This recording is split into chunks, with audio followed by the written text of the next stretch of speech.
I've always been the reliable one in my family, the one who pays her own bills, shows up on time, and never asks for a dime. My younger sister, Vanessa, is different.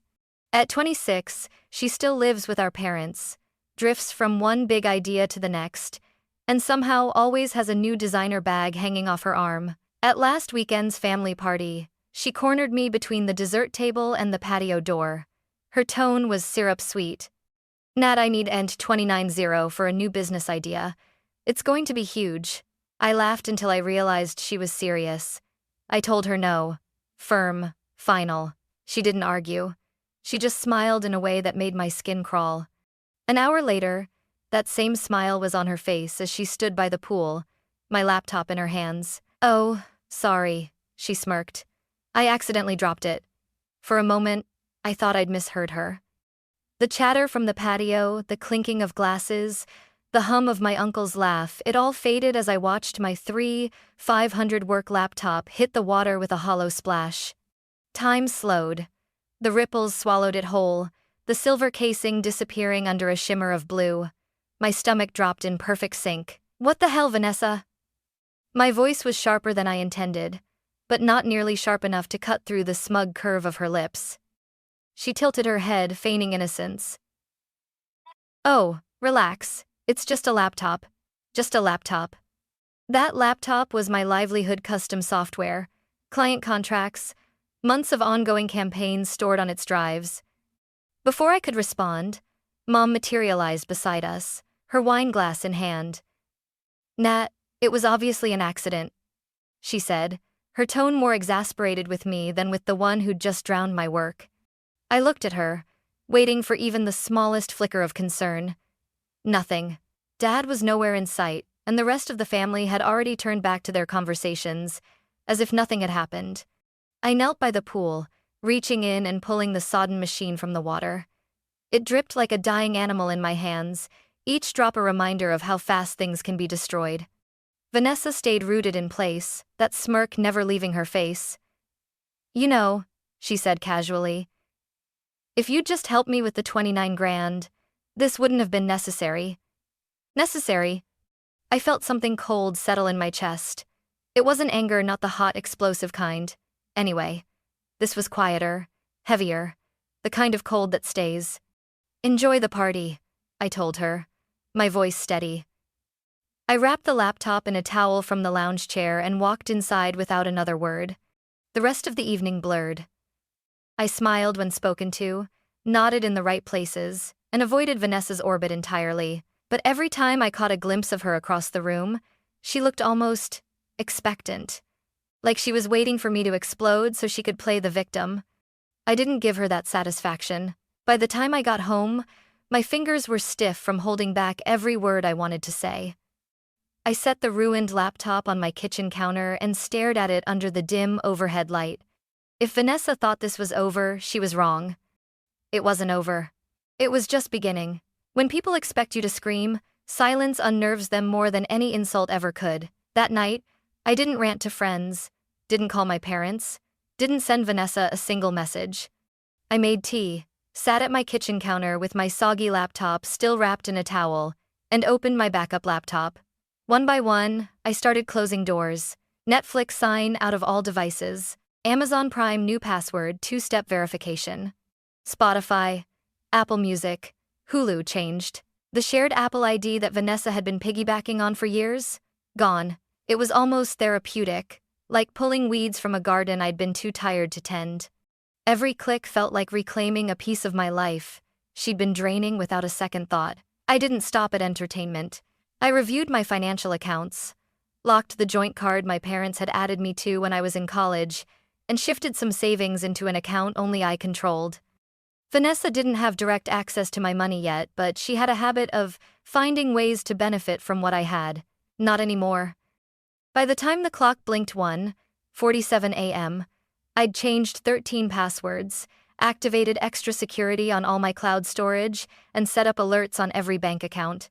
I shut the laptop with a soft click, leaned back in my chair, and exhaled.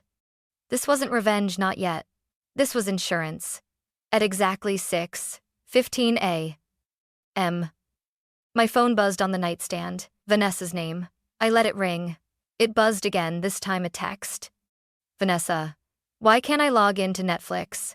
A second later. Vanessa. Amazon's not working either. Did you change the password? I sipped my coffee before replying. Me? Yeah. Along with Apple Music, Hulu, and Spotify. You don't pay for them, so you don't get to use them. Read. No reply. 15 minutes later, Mom called. She didn't even bother with hello. Nat, what is this? Vanessa says you've locked her out of everything. That's petty. That's boundaries, I said evenly. She made a mistake. It was an accident. You're her sister, you're supposed to help her. Not punish her. I didn't argue. Because in my family, arguing just confirms you're the problem. Instead, I let the silence stretch until she huffed, muttered something about always being dramatic, and hung up. I set my phone down, finished my coffee, and smiled to myself. If this was how they reacted to losing streaming accounts, I couldn't wait to see their faces when they realized what was really coming. By noon, my phone had become a grenade with the pin half pulled.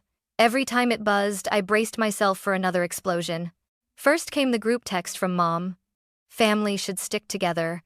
Don't let something small tear us apart. Small. Apparently, drowning a Tay, 500 laptop, and then demanding 29.0 counted as small in my mother's world. Then Dad called, his voice low, like we were discussing the weather instead of my sister's stunt. Nat, your mother's worried. You two need to make peace. It's not worth fighting over. I almost laughed. Dad, she destroyed my work. She hasn't apologized, and she's been using my accounts for years. He sighed. She's your sister. She's young. She's 26. He didn't answer. Just mumbled something about letting it go before hanging up. By late afternoon, the real show began. Vanessa posted a selfie on Instagram, full makeup, pouty lips, captioned, "Some people let money turn them cold." No names, but everyone in our family knew exactly who she meant. It didn't stop there. At 8:42 p.m., I got a screenshot from my cousin, who'd been added to a group chat with Vanessa, my parents, and several aunts and uncles. Vanessa had typed, "Nat's punishing me because I asked for help with a business idea. She's holding grudges, changing passwords, and making me look bad." An aunt replied, "That's not surprising. She's always been like that." Another chimed in, "Money changes people." Not a single message asked for my side of the story. I put my phone down and stared at the wall.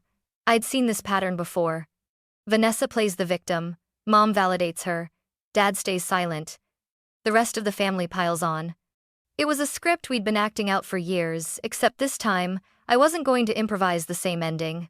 They wanted me to explode, to defend myself so they could twist my words and prove I was the cold one.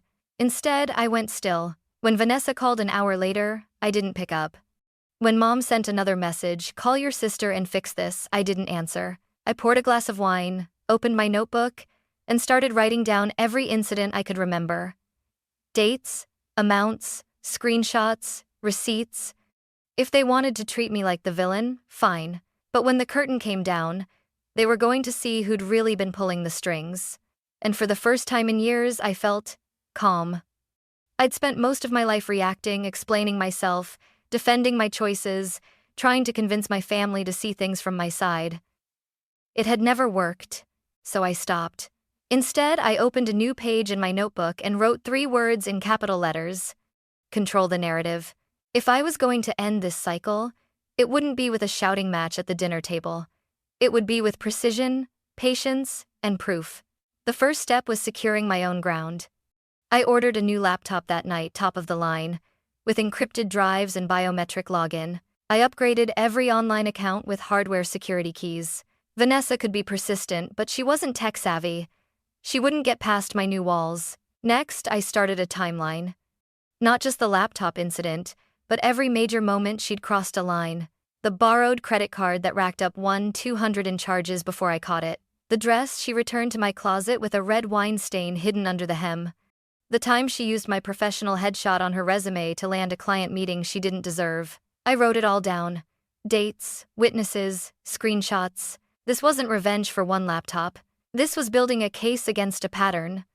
By the third day, I had a binder thick enough to snap shut with a satisfying click. It wasn't just a pile of grievances, it was a history book no one in my family had ever bothered to read. That's when I made my first quiet move.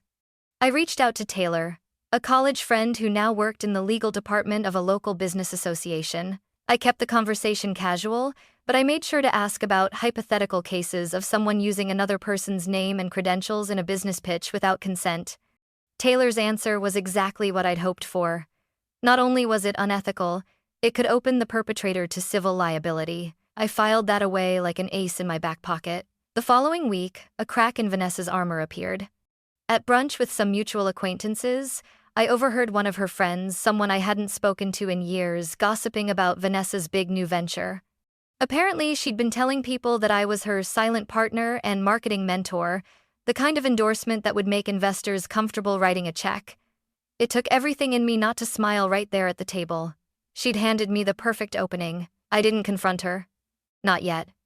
Instead, I went home, poured another coffee, and started digging. I combed through her LinkedIn, her Instagram, even old posts on her abandoned blog. Sure enough, there it was, a blurry photo of her work setup with my old logo on the screen. Sloppy, Vanessa. I sent a text to an old client who'd once been approached by scammy startups. Hey, if you ever hear my name being used in connection with a company I'm not part of, would you let me know? He replied within the hour. Funny you should say that. And forwarded me a PDF of a pitch deck Vanessa had sent to a potential investor. And there it was, in bold, under advisors, Natalia S., marketing consultant. With my actual LinkedIn link beneath it, I sat back in my chair, the page glowing on my screen. If this were a chess game, Vanessa had just moved her queen into my line of fire without realizing it. Now all I had to do was wait for the perfect moment to strike. I didn't move immediately. In war, timing is as important as firepower. And I had both. The pitch deck Vanessa had circulated was a gift, bold, reckless, and incriminating, but it wasn't enough on its own. I wanted an airtight case, something no family loyalty, no crocodile tears, could sweep under the rug. For the next week, I became a collector. I gathered the Instagram screenshots where she'd bragged about making moves with my big sis behind the scenes. I printed the email from that potential investor who'd turned her down but noted that having Natalia on board is impressive.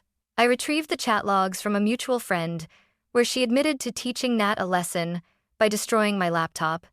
Every piece went into the binder neatly labeled, chronologically arranged. This wasn't just evidence. It was a narrative, a map from accident to outright fraud. The final piece fell into my lap 3 days later. Mr. Carson, yes.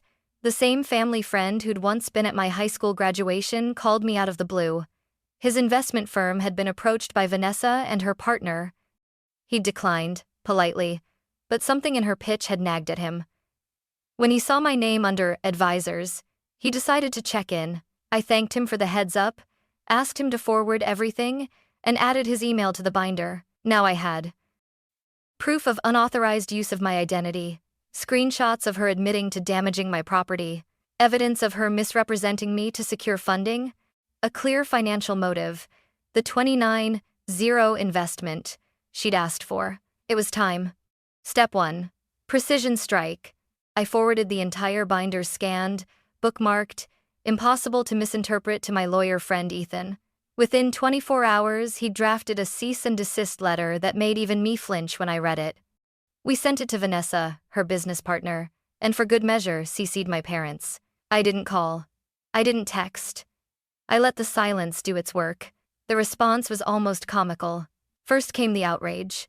You're ruining everything. I thought you wanted me to succeed. Then the guilt trip. You're my sister. How could you do this to me? Finally, the threats. When I make it big, you'll regret this. I ignored all of it. Ethan had told me the fastest way to rattle her was to give her nothing to push against. Step 2. Exposure. I sent the same binder to every investor she'd approached. No accusations, no emotional appeals, just a short professional note. This is to clarify that I have no involvement in this venture and do not endorse it in any way. By the end of the week, her business partner had dropped her. The friends who'd been hyping her suddenly stopped tagging her in posts. Even the aunts who'd been calling me cold went radio silent. Step 3. The family reveal. I printed a condensed version of the binder and mailed it to my parents with a sticky note on the cover. Thought you should see the whole story. No response needed. I knew my mother's instinct would be to defend Vanessa, but I also knew my father was a detail man. He'd read every page. For 48 hours, nothing. Then, a text from Mom, "We'll talk." I didn't reply. 2 nights later, Vanessa walked into their living room to find both parents waiting for her, binder in hand. According to my aunt, who couldn't resist giving me the play-by-play, Dad had gone through each piece of evidence line by line, asking for explanations she couldn't give. She tried the usual lines. "It was an accident. I didn't mean it. She's making it look worse than it is." But this time, they didn't bite. The moment Dad told her to pack your things and go, I knew the cycle had cracked. Step 4. The final twist of the knife without ever touching her. I made sure news of a lucrative new contract I'd landed reached her through mutual friends. The retainer alone was worth more than the 29,000 she'd tried to con me out of. I didn't flaunt it publicly, just posted a single photo of my upgraded workspace, sunlight pouring over a sleek new laptop. Vanessa saw it, I know she did, and I wanted her to understand without me saying a word that not only had she failed to hurt me, she'd propelled me further. The beauty of the whole thing was that I'd never screamed, never begged anyone to take my side, never thrown a public tantrum. I'd simply turned on the lights and let the truth speak for itself. And it was deafening. The silence from my parents lasted 4 full days. Not a single text. Not a call. Not even a passive-aggressive group chat message from Mom. On the 5th day, my phone lit up with my aunt's name. "Nat," she said, her voice lowered, like we were discussing state secrets. "Things at your parents' house are tense." Apparently, the night before, Dad had cornered Vanessa in the living room with my binder open on the coffee table. He'd gone through it page by page, every screenshot, every email, every bank statement, until there was no space left for excuses. Vanessa tried the usual script. "It was an accident. I didn't mean it. She's twisting everything." But this time, Mom didn't swoop in to save her. My aunt said she just sat there, lips pressed tight, while Dad told Vanessa to start packing. "No more handouts," he'd said. "No more just this once. You've burned through your chances." By the next morning, Vanessa was gone, 2 suitcases, a duffel bag, and no plan. Word traveled fast through the family network. The same cousins and uncles who'd called me cold and selfish now had nothing to say.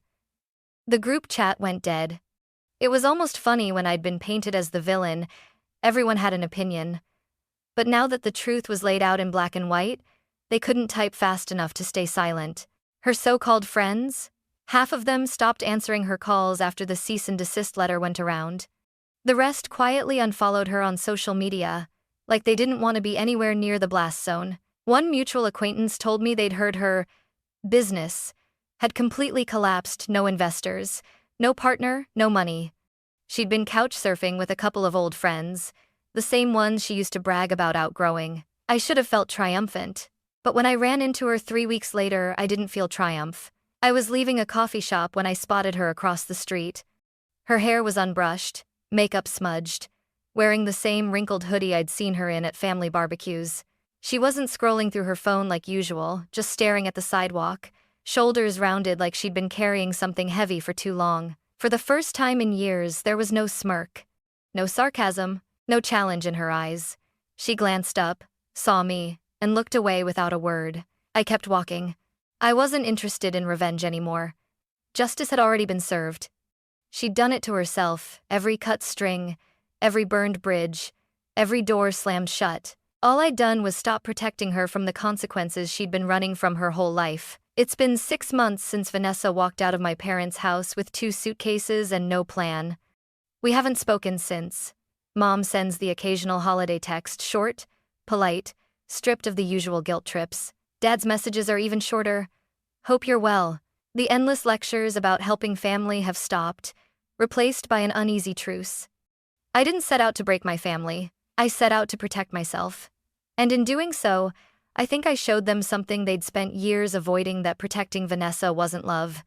It was just enabling her to stay the same. My business is stronger than ever.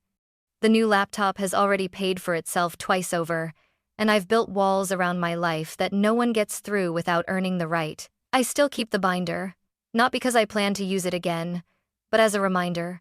Boundaries aren't built in one dramatic moment, they're built in 100 quiet decisions to stop letting people treat you like you owe them everything. Sometimes I wonder if Vanessa ever thinks about what she lost, but then I remember it's not my job to wonder. Because in the end, the most powerful revenge wasn't destroying her. It was walking away and letting her destroy herself. And I did, calmly, completely, without ever raising my voice,